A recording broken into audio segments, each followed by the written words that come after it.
All right, now it is time to work on our spelling words.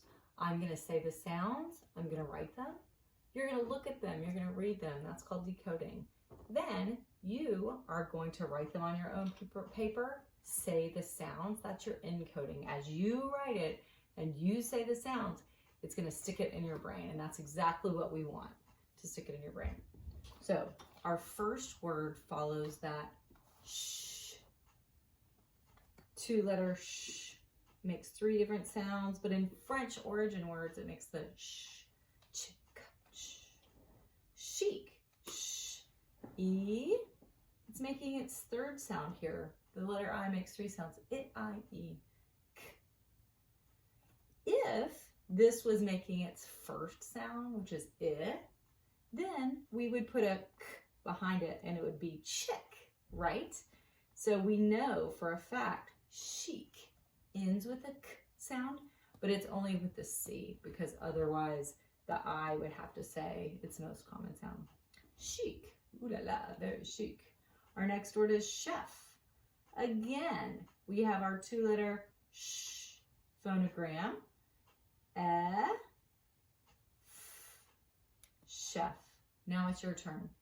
Make sure you're saying the sounds as you write it. I should hear everybody saying sh,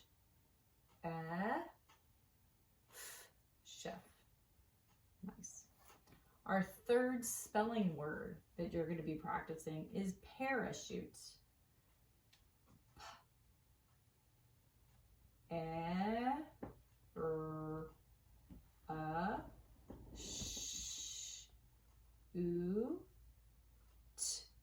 This one's a little bit more complicated. This one we need to do some research on that.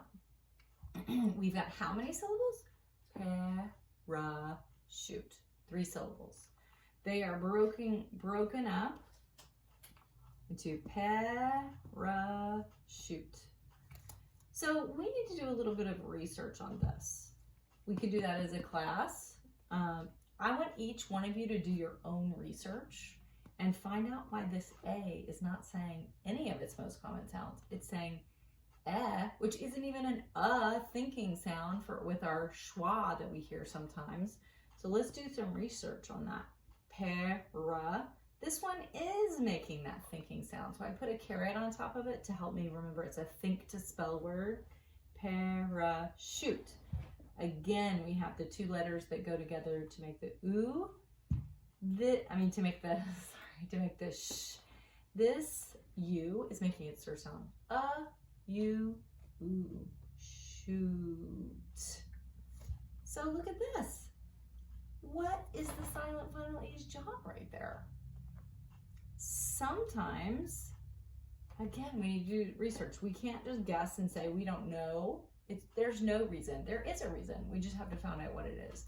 So every single person needs to do 2 pieces of research on this word after you write it down. So go ahead and write it down. Remember, it's a think to spell word.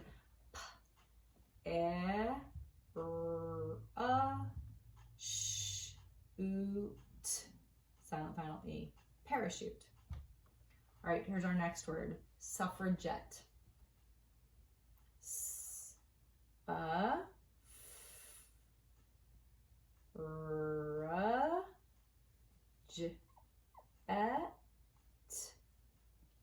Sometimes I like to get fancy and cross both T's at the same time. So suffragette. What do we know about breaking up syllables? If we don't sound it out, if we weren't sure, because it's got this weird thing at the end, how to break it up, we would know that we need to split it up between the 2 F's. We would also know that there's a vowel here and it's not a vowel team, and then over here is a consonant, so we know we need to split it there.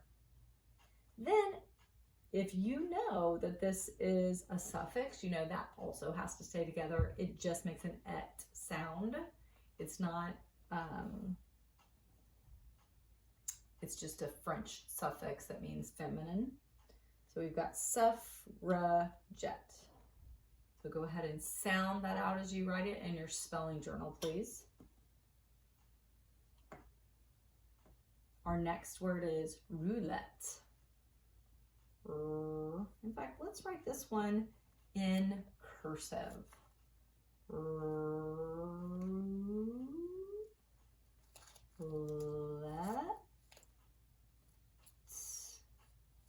Roulette. So here's our two letters that go together. It's a vowel team, right? Roulette. And then here is our et, feminine suffix that we've been studying. Our next word is etiquette. We're going to write this one in cursive too. Remember, with cursive, we're writing the whole word before we pick up our pen. Then we can dot our I's and cross our T's. Oops.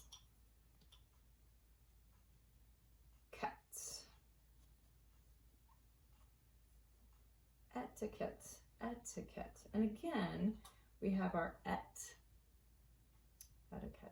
Please sound it out as you write it. Our next word is city. City. Now, as you remember, when C is followed by E, I, or Y, it makes its second sound. That's also a French origin spelling. So if you're in a spelling contest and you hear something that has an S sound, you can always ask language of origin, because it might be that the language of origin is French, and then you know it's a C followed by E, I, or Y, city. Our next word is center. Center. This is a closed syllable. We know it's a closed syllable when we break it up.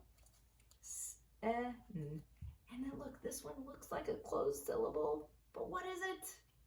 What is it instead? Yes, it is an R-controlled syllable. Thank you. Center. So go ahead and make each sound as you write it down, then say the whole word afterwards. That's going to get stuck in your head. Last but not least, we have cycle. Cycle. I just love doing my big letters like that. It's so pretty. Cycle. So again, we've got C followed by E, I, or Y. So it's making its second sound.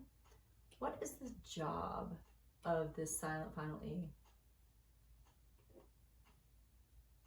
Anyone? Anyone?